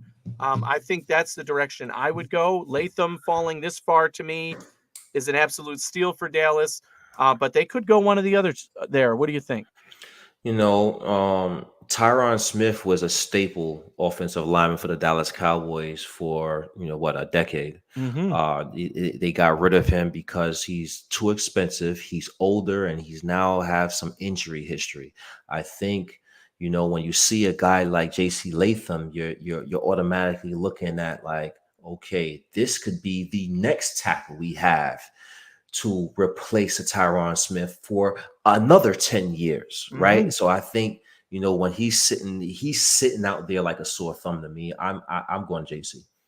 Yeah, I really like that pick there. I agree. I think that Dallas, knowing they have to replace a player who was so iconic for them, that just fell on their plate very nicely as well. Another team is going to be happy coming away with a player that fits their needs. So now we move to pick 25, the Green Bay Packers. They need offensive line as well. They need defensive interior. They need safety. I think this is a spot that everybody is screaming Cooper DeJean in my mind. But do you see another fit that could fill a hole for them there at this pick? Oh, again, yep, they can easily go, offensive line there. But I'm at a point right now where it's like, okay, Green Bay Packers, they definitely can use some secondary help. They lost Jonathan Owens, they lost Darnell Savage, even though they're safeties. I definitely think they could use that type of help. And even though he's listed as a corner, Cooper DeJean, he's uh, a versatile player, and he can play corner, and then he can play the safety position as well. So if the Green Bay Packers are looking for interchangeable players, especially with some guys that they lost, Cooper DeJean seemed like a great fit out there in Green Bay. Yeah, we're going to go ahead and make him the pick there because you and I agree that seems to be a Mhm. very good fit for them. That cornerback safety role that he can play. Talented players still on the clock there. One that I have seen mocked to the Bills in round one comes a few picks before them. It's now time for us to start thinking about that, right? As we get closer to pick 28 here, we're at pick 26. The Tampa Bay Buccaneers are on the clock. Their needs listed tight end again, guard, center, edge, linebacker, cornerback. Edge with Leitu Latu have coming down here. I think this is now a spot where I could see him coming off the board. That's the one that screams to me. I mean, they could go with a guard or a center. Again, one of those players that we talked about earlier, if we go to the interior offensive line, even though PFF might have them ranked lower, I could see this being, BB, McCormick, Frazier. Those guys are all in play here, depending on how Tampa Bay feels about them. But just looking at the overall map, yes, Latu has medicals that have made him fall, but I think that would be the pick given how this board has come. However, a guy like Kool-Aid McKinstry could be in play here as well at the cornerback position. How are you feeling about things given this board and what it's worked out for Tampa Bay? I'm running up to the podium to select Latu from UCLA. If his medicals check out, there's going to be a lot of upset organizations that passed on him and let him drop down to 22, 23. So I like Latu 26, excuse me. So I like Latu for the Tampa Bay Buccaneers on the edge there. I think that's an excellent fit. All right, so we'll make him the official pick there. And now we're one pick away, ladies and gentlemen, from the Bills. Number 27 is the Arizona Cardinals. Their needs are listed as wide receiver. Again, we in the early pick in the draft there, they got the guy in the draft, right? The Marvin Harrison Jr.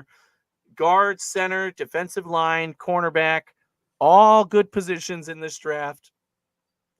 Where do you think, what direction you think they go at this pick, one away from the Bills? So now let's start talking big board, right? When we look at all, you've got a few tackles there in Graham Barton and Amarius Mims. A.D. Mitchell is the name for wide receiver. Again, these PFF rankings here. Kool-Aid McKinstry still on the board. They have Troy Franklin listed here. Tyler Nubin, a safety. Could he make it into the first round? I think not, but who knows at this point. So if you're the Arizona Cardinals here, where do you think they end up going? It gets tough at this point, right? But when I look at the board right now, I'm looking at their needs. I'm taking the Alabama kid, Kool-Aid McKinstry. I like that pick. I think that could be. I'm going to go ahead and make that the pick because I do think it makes sense, given the situation and that team, and again, a high position in cornerback. This is right around where I think he could go. And that leaves our Buffalo Bills, ladies and gentlemen, are on the clock at pick 28. And I got to tell you, I don't know how I feel about this because obviously there's no other position to start with than wide receiver. PFF has our other needs as tackle, defensive interior, and defensive back. But you look at this wide receiver board and you basically have the second tier pick of your litter, right? I drew the line at Brian Thomas Jr. I think the Bills will have to trade up in order to get him, but I'm not putting a super high value trade up. I'm not getting into the top 10 for a guy like that, maybe for a Dunze, but I don't see that happening now either, based on Brandon Beane's comments earlier today, talking about how he doesn't want to have to give up the first round pick next year and the guys they could get with those first round picks. So, wide receiver, A.D. Mitchell, Troy Franklin, Ladd McConkey, Keon Coleman. I mean, I've given my opinion on some of these guys throughout the lead up to this draft. I do not think the Bills are a fit for A.D. Mitchell. I think that his attitude is something to be concerned about. The fact that they have to question his on-field capabilities. Now, trust me, the Bills have done their homework. They've met with him. They may say that, you know what, we don't see that as a problem. But not being on the inside, looking from the outside, that is why I don't tend to lean toward A.D. Mitchell to the Bills. Troy Franklin, one of the guys I've loved and had mocked early to the Bills at this position. I would not be mad if they picked him here, but I feel like you could get him, that same guy, in the second round. So if I'm the Bills here, to me, this is screaming trade back. This is screaming, please, dear God, somebody give us something to come up here, right? And on that note, I think one of the big pros to the Bills thinking about trading back here, not only just how this board has fallen in this situation, but in general, is the fact that we do not have a third round pick. And you know that Beane and McDermott, they bank on that second and third round being, where you see a lot of talent coming off the board. And I think they would love to get a third round pick from somebody.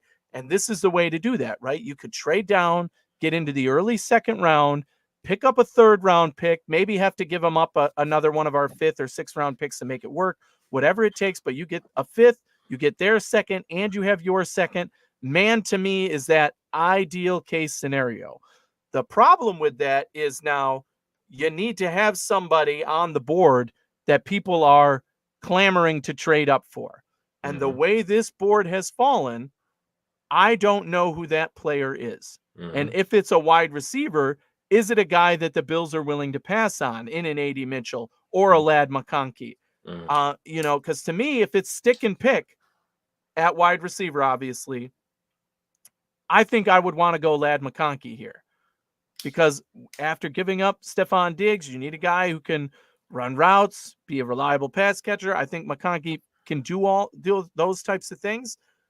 And, again, Troy Franklin, I'd love to have him. If he were the pick, I would not be mad. A.D. Mitchell, although he's talented, I have questions on. Keon Coleman, another guy that I have, just the fact that he's a polarizing figure means to me that I don't want to pick that guy because I'm afraid of what he could end up being. So the floor is too low for me. Trading back is not always a thing of beauty. You can't just say we want to trade back and make it happen. Right. Is there a tackle here, again, on this big board here, Mims and Barton, that somebody would want to come up and get? Again, I'm not so certain, right? So although me at the Bills pick here is calling everybody saying, come on up and get your guy, the board is telling me that you're going to have to stick and pick. So you're going to use every second. And if it's me, I'm taking Lad McConkey. But because this is the Bills pick, I will now give you the floor to explain what you think you would do or what you think the Bills would do in this situation. I like our chemistry, Anthony. We're on the same page, huh? Yeah, it's a great start, great show, and is a great build up for next week's actual draft special. But like you said, as people love the skill set of A.D. Mitchell, and I could see it, right? Big, tall kid, was tall receiver, fluid mover, can exercise all 3 positions, short, intermediate, and long. But again, Buffalo, Sean McDermott is big on culture, big on fits, and I'm not sure if A.D. Mitchell is that fit for the Buffalo Bills culture, especially when we had to go through Stephon Diggs, right? It wasn't a lot of skirmish and it wasn't a lot of beef between the Bills and Stephon Diggs. Maybe not like the Minnesota Vikings, but they did have their struggles between organization and receiver. And I think A.D. Mitchell can present those same type of problems. And we don't even know if he can be productive to even warrant the type of problems he can bring to the table. So I love Lad McConkey as well. I think, you can line them up anywhere, X, Y, Z, it doesn't matter. And I really like what Brandon Beane said. He said in his press conference that they don't necessarily need a number 1 receiver. They just need receivers that perform well in their skill set. And I think when you look at a Lad McConkey and you think about what Joe Brady's trying to implement on offense in terms of short and intermediate, get guys in space and let guys work those soft coverage zones, I think Lad McConkey can be that guy and that can work the short and intermediate routes. I believe he can be that guy that can be an X receiver because he has those comparisons to a Garrett Wilson of the New York Jets, and he can work the slot as well. So I think when you're drafting a guy like Lad McConkey and thinking about all the things he can do well, along with the versatility of a Curtis Samuel and a Khalil Shakir, I believe the Buffalo Bills can now play positionless football with their wide receivers. And I think Lad McConkey and what he's able to bring to the table would be an excellent fit for the Buffalo Bills. So if we was to stick and pick, he would be my guy. He's the safest pick, in my opinion, for the Buffalo Bills at 28 for the wide receiver position. Yeah, so I mean, we are on the same page there, right? We both feel the same way. I don't think it's a reach to take McConkey here. Ideally, you trade down a few and get him early in the 2nd round. But again, looking at this board, is there anybody you see that you think immediately maybe a team is going to try and trade up for and get? I mean, maybe an AD Mitchell. We know Maybe. that the talk with AD Mitchell, he has a high ceiling, right? Some people Hmm. think he can be an elite wide receiver one in this league. He has all those traits and characteristics that people like.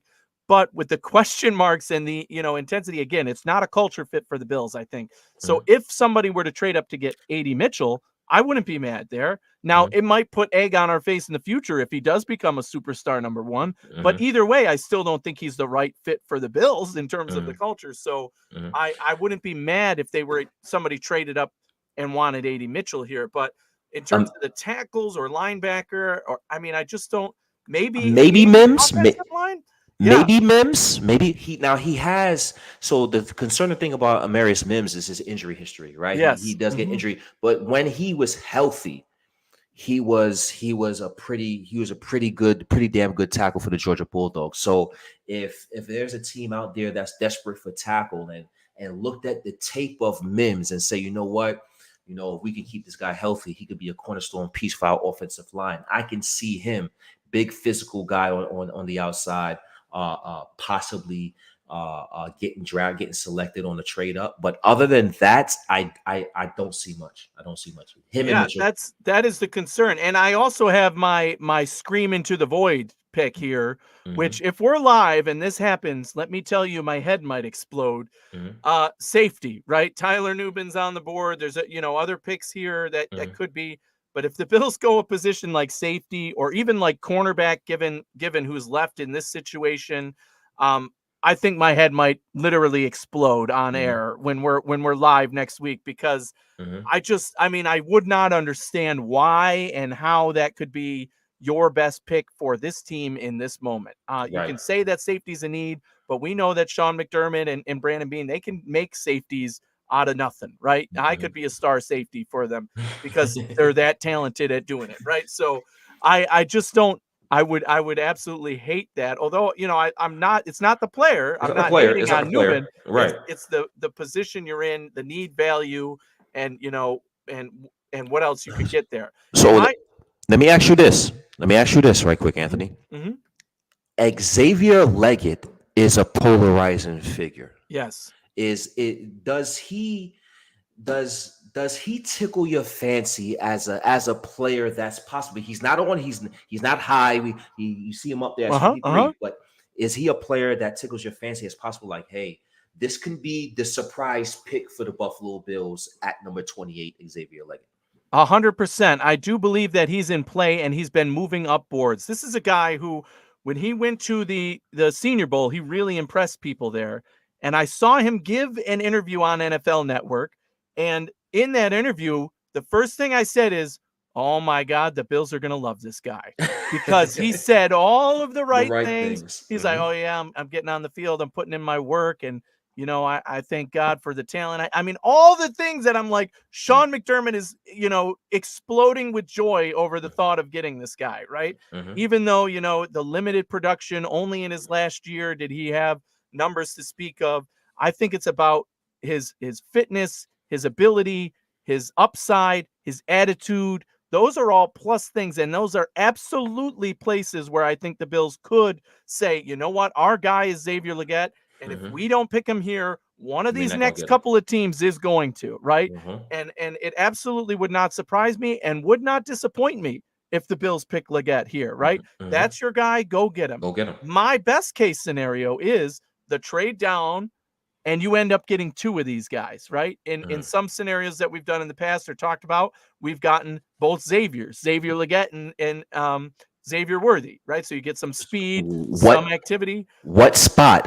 What's the sweet spot? What's the trade downs? What's the number Yeah, I that you think have to trade down to acquire both those you're players? talking about at least you've got to get into the top 10 of round two in my mind. And Hmm. even then, you have to see how it's going to then predict, okay, do we have to use some of our other collateral, that second round pick next year? Can we Hmm. give that away to then move up and make sure we get the guy, Hmm. both of them, right? Get Hmm. two of these wide receivers in this draft. So Hmm. by trading down, we could still end up getting Lad McConkey in that Hmm. area, and our choice of, Xavier. probably Xavier Worthy or Xavier Legette would probably be gone by then, I would assume. Yeah. So or Pearsall, right? There's so many I love guys here. Pearsall. I Yeah, really like, there's yeah, so many love guys Pearsall. here that I would be happy getting. Um, Coleman is not one of them. I think he's too polarizing. I've Mm-hmm. heard a lot about Roman Wilson. I think that he could be a good player, but Pearsall really intrigues me. Yeah, Xavier Legette Pearsall. and Xavier Worthy, obviously. Mm-hmm.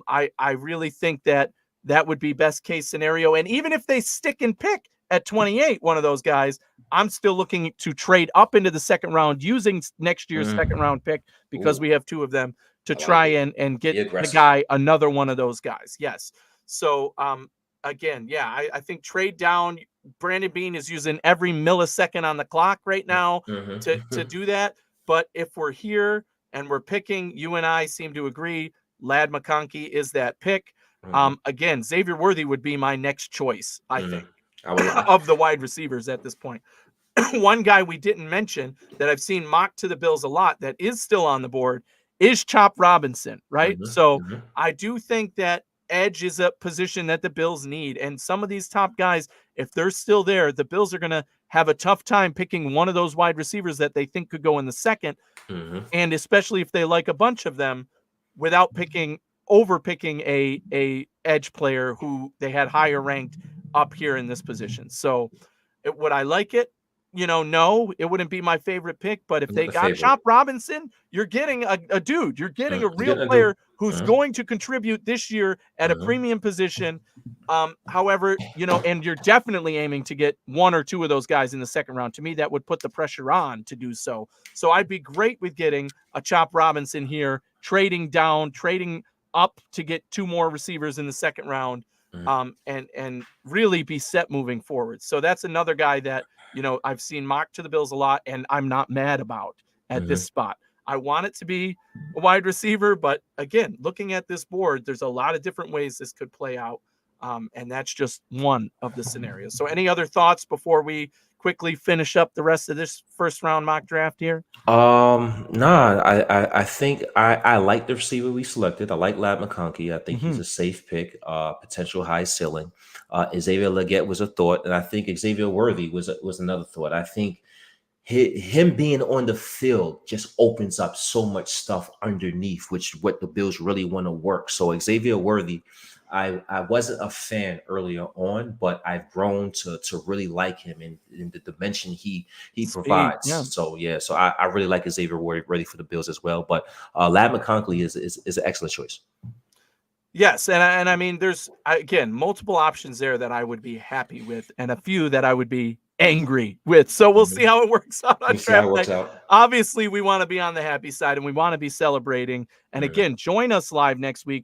It'll Mhm. be Akeem and I all night long for that Mhm. round one of the draft, going pick by pick, just like we are tonight in the actual draft. And we're going to have guests joining us all throughout the night from Mhm. Built in Buffalo team, from outside, Mhm. coming in, giving us their perspective.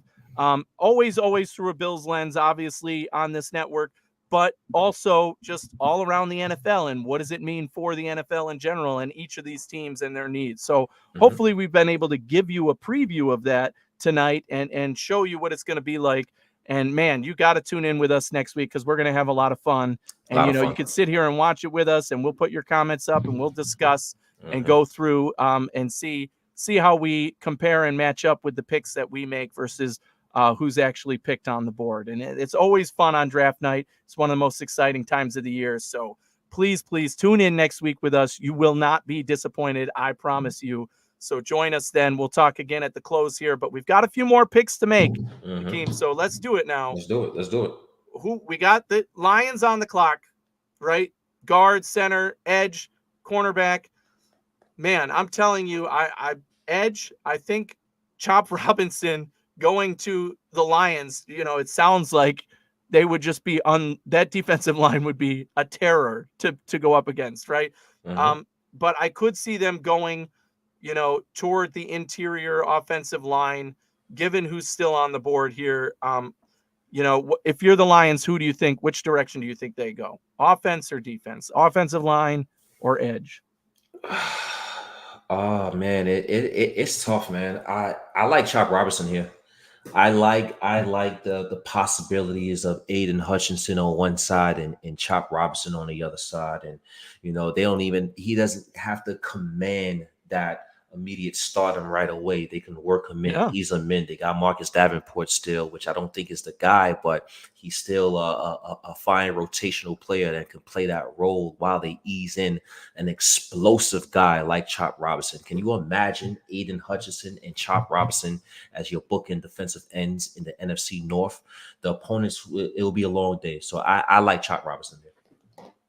Yeah, absolutely. And I made him the pick because I agree. Mm-hmm. I think that's a very Lions pick in my mind, right? Like very, Mm-hmm. very Mm-hmm. mindset of the Lions to Mm-hmm. attack, right? Yeah, Bite yeah. those kneecaps, Kneecaps. baby. Yep. Yeah, that's right. Yep. So we've got the Baltimore Ravens coming up next at pick 30. Wide receiver and offensive line, the big needs here, with the names that are still on the board, I think they could go that direction. Obviously, edge always could sneak in there. But if it's me picking, I'm looking at AD Mitchell, who's still here, and thinking, my God, AD Mm-hmm. Mitchell in an offense like the Ravens have. I mean, could that be a match? Wow, especially if he reaches Mm-hmm. that ceiling level. Mm-hmm. On the other side of that, you could say his attitude and everything could be a problem there. I don't know. Again, we're not in the interviews with these guys, so I don't know what they're flagging or not. However, I like the pick of AD Mitchell there for the Ravens. But offensive line wise, is there a guy jumping out to you that you might pick? Let's go. Yeah, good check, Let's check it put in out. the let's put in both interior and tackle for them Mm-hmm. and see who comes up here. So Mims, obviously a big name still on the board. Mm-hmm. Barton, who I think will go in the first round. We have not picked him yet. And then you have a few Mm-hmm. other names here. Is there one that jumps out to you that might be a good fit for Baltimore, or should we stick with wide receiver? Uh, Unless you wanted to look at cornerback and edge too. I mean, we I could. mean, not really. At this point, I'm thinking offensive tackle or I'm thinking wide receiver. I really like, I like Mims here. I think they do need an offensive tackle. They lost Morgan Moses this offseason to the New York Jets, so he would definitely fill a need. But man, it would be hard for me to pass on AD Mitchell at this point. I can pair AD Mitchell with Zay Flowers and have Mark Andrews. I think they would put pressure on opposing defenses in all levels with those type of players. So I'm going AD Mitchell here. And plus, I would hate for AD Mitchell, even though he has concerns. I would hate for him to go to Chiefs. So let's let him let's go to Baltimore. I mean, that's still again, that's a great matchup, Hmm. great place for him to land. Hmm. AD Mitchell, you know, with Lamar Jackson throwing him the ball, that could be a special thing moving forward. So still would affect our Bills negatively, but not quite as painful as him going to Hmm. Kansas City and end up being a star. So now we have on the clock the San Francisco 49ers needed offensive line and cornerback here. Hmm. Obviously a lot of names still on the board. Is there one to you think is the match here? I've talked about Barton, who I thought is going to go in this round, but Mims is still up there too. I Hmm. mean, interior wise, you've got a few names up there as well. Defensive backs, I think, have kind of weaned from that first round mentality here in my mind. Hmm. I guess the top one on PFF's board here is still the cornerback from Michigan here, but Hmm. I don't know. What do you think? I'm thinking tackle here for the San Francisco 49ers. I think that's the immediate need for them. So I really like the kid from Georgia here, Amarius Mims for the San Francisco 49ers. I know they have other positions to fill. You can think about the interior offensive line. You could go cornerback, but Mm-hmm. Mims is the best player on the board, in my opinion. Yeah, and to get a player like that this late on a team that is, was the best team in the NFC last year and is probably the consensus going into this year, that is, an amazing pick for them this late. You could Hmm. see him starting just that stalwart offensive line, the way Hmm. they play football, run the ball, right? And, Hmm. limit the passing, but get it done. You have Brock Purdy. I mean, that to me is a great fit for sure. Um, so with the last pick is Kansas City here. Now we got to play. We got to do the thing we don't want to do, right? We hope I certainly hope they pick tackle, right? Because that would just, I don't even care if it's a good player and they end up with him. But if we go the wide receiver route, you're talking about taking a player that directly affects the Bills here, right? You chose to go Ladd McConkey. We chose to Mm-hmm. go Ladd McConkey, right? And now Mm-hmm. that leaves somebody in the lap of the Kansas City Chiefs. That could be Xavier Legette, who you and I talked highly about. And damn, would I hate that, right? I do Mm-hmm. not want Legette to go there. That could be, who knows, Xavier Maybe Worthy. Xavier Worthy. God, Mm-hmm. you talk about that speed with that Mm-hmm. offense. Man, that could be something, right? Um, it just, to me, there's so much overlap here with the Bills in terms of that need at wide receiver and what the Bills choose or don't choose to do that is going to affect the Kansas City pick here. Um, I think that I would like them to go tackle. I've Me talked too. about Barton and said that Me I think too. he could go in the first round. Mm-hmm. But do you think wide receiver is, the more likely pick here? And well, let's start here. Which wide receiver do you think the Chiefs would be looking at in this situation? I think it could be Legette. I think it could be Worthy. I think those would be the two guys that they're saying, if we want that speed factor, we want to be the team to pick Worthy before anybody else gets the chance in the Mm-hmm. second round. But you still have a guy like Legette, who we've talked about climbing boards with his ability, and with his everything he's proven in the route running. 1 year of production, yes, but high upside. I'm on the fence with those two, I think, for Kansas City. Is there somebody else that jumps out to you that you think they might be looking at? Or Man, it's tough. It's tough because these are players I wouldn't want the Kansas City exactly. Chiefs to select. Exactly. But another guy I'm looking at is Jalen Polk as well. Yes. I think he can be a possibility at the end of the first round. Contested catch guy. He just strong hands. His physicality. Um, Rashee Rice having that situation Yes. is I think really up the Puts the ante. pressure on. Yeah. Yeah, for the Kansas City Chiefs to select a receiver first round. I'm thinking they're going to go Xavier Worthy with this pick.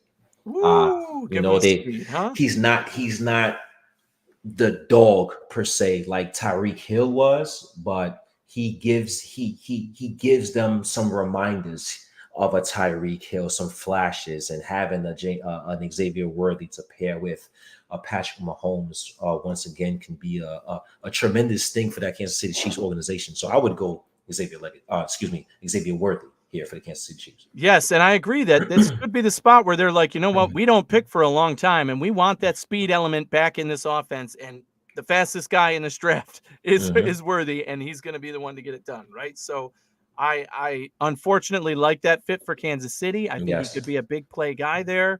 Um, let's hope they pick tackle instead, and it ends up being an okay tackle instead of a Right. a difference making wide receiver.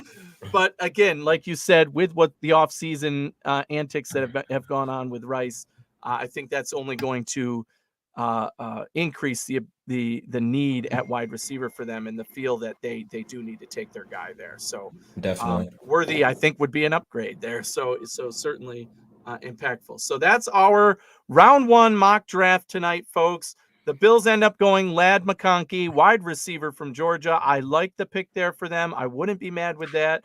Mm-hmm. Certainly, the board fell in a way where if the Bills wanted to trade up, it probably wouldn't have been for a wide receiver, because most of the guys that we were eyeing, all of them, all four, I would say, went in the top 9 of this draft, this mock draft. So that tells you that wide receiver, although a deep and premium position in this specific draft, you Mm-hmm. either have to go all in or you're sitting and picking. And again, we still had our choice at 28, which Mm-hmm. makes me happy and Mm-hmm. makes me believe that could end up being the scenario, because Mm-hmm. there wasn't a lot of options to trade down, which is what I actually wanted to do. So good on the Bills for getting their guy. And in round 2, after this draft, if I'm the Bills, I'm still looking wide receiver and potentially, obviously the other positions in need like edge and interior defensive line, depending on who's on the board and how you feel about them. But certainly wide receiver. And I'm putting in play that second round pick along with some other picks to get 2 guys in the second round if possible. And that would make my draft pretty successful in my mind for the Bills. But who knows what'll happen on draft night. We're 1 week away, folks. The live draft. We will be here on the Hoof on Built in Buffalo, doing the live analysis of the real NFL draft next Mhm. week.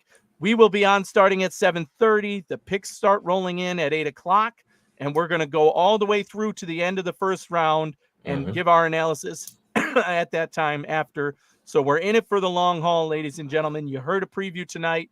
We're really excited. We've looked into these guys. It's always a fun time to see where they land. Obviously, Mhm. we're excited to see which direction the Bills go and our rivals, and we'll be giving you all of that analysis next week. Anything to add, Akeem, that I missed? No, man, not at all. I think tonight was a excellent segue to next week's actual NFL draft, and I think we did a pretty good job here. Now, of course, I've seen some people in the comment section the way Brian Thomas Jr. goes 9. You never know. You Yeah. never know. Every year there are players that end up being first round picks that none of us mocked as first round picks. So I don't see any difference this year. Appreciate everybody for tuning in. Again, Anthony did a great job narrating this. Just be on the lookout. Built in Buffalo draft special next Thursday. And we're going to be doing all 3 days. So please tune in and buckle up, man, because it's going to be a fun ride. Anthony, this was fun, man. I appreciate you. Yeah. Can't wait. We're doing the countdown till next week now. We'll be doing it again together. So looking forward to that. And as always, you can like, subscribe, follow us, comment. I'm active on Twitter and Facebook and love to Mhm. see comments and interact and see where everybody's heads are at before Mhm. the draft, leading up to, during the draft. You'll be able to come in and comment live and super chat and all that good stuff. So please come in and join us. We're going to be excited and bring the energy for sure that night. Yes, sir. And I got a special thing happening that night. The Bills suit is coming back, ladies and gentlemen. For those Hoof listeners who have been with us from the beginning, the Bills suit will be back for draft night and special occasions. So we're breaking it back out again. Thank you for joining us tonight, tuning in. Again, like, comment, subscribe, tell us what you think. Join us next week for the Hoof live mock draft. And as always, thanks for kicking it with us. Go Bills.